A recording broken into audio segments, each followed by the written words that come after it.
আপনারা দেখছেন আনন্দ টিভির রাতের সংবাদ, সঙ্গে আছি আমি শারমিন মনির। এবার দেখবেন জেলা সংবাদ। লক্ষ্মীপুরের রায়পুরে মেঘনা নদী থেকে জেগে ওঠা প্রায় ২৫০০ একর চাষযোগ্য জমি জোট বেঁধে দখলের অভিযোগ উঠেছে স্থানীয় বিএনপি নেতাদের বিরুদ্ধে।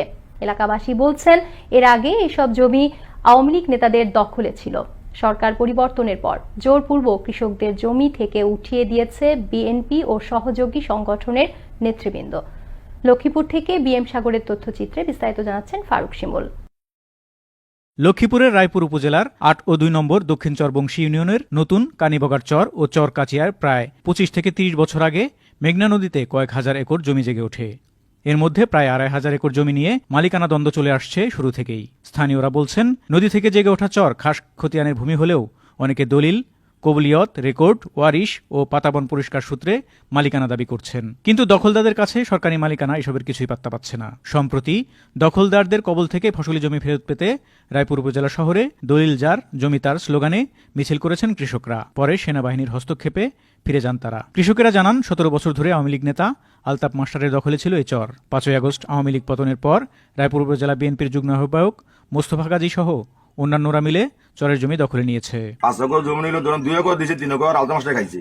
আওয়ামী লীগের যুগে আলতাফ মাস্টার জমি দখলে ছিল।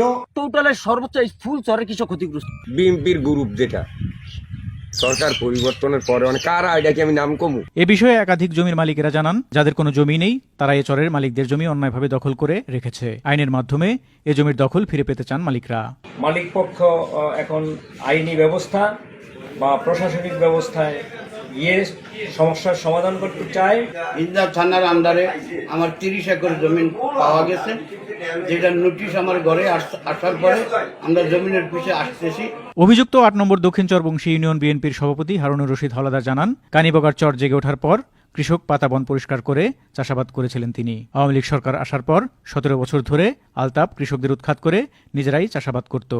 আমাদের কোন নেতাকর্মী যদি এই চরের সাথে যদি সম্পৃক্ত থাকে, জড়িত থাকে, তাদের বিরুদ্ধে সাংগঠনিক ব্যবস্থা হবে। অবৈধভাবে চর দখলকারীদের বিরুদ্ধে ব্যবস্থা নেওয়ার জন্য উপজেলা নির্বাহী অফিসারদের নির্দেশ দেওয়া হয়েছে বলে জানান লক্ষ্মীপুরের এই জেলা প্রশাসক। এবং এই চর সংক্রান্ত কিছু খবরাখবর আমাদের কাছে আসছে।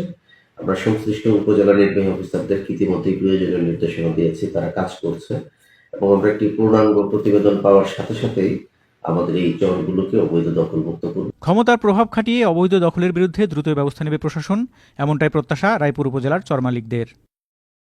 ফারুক শিমুল, আনন্দ টিভি, ন্যাশনাল ডেস্ক।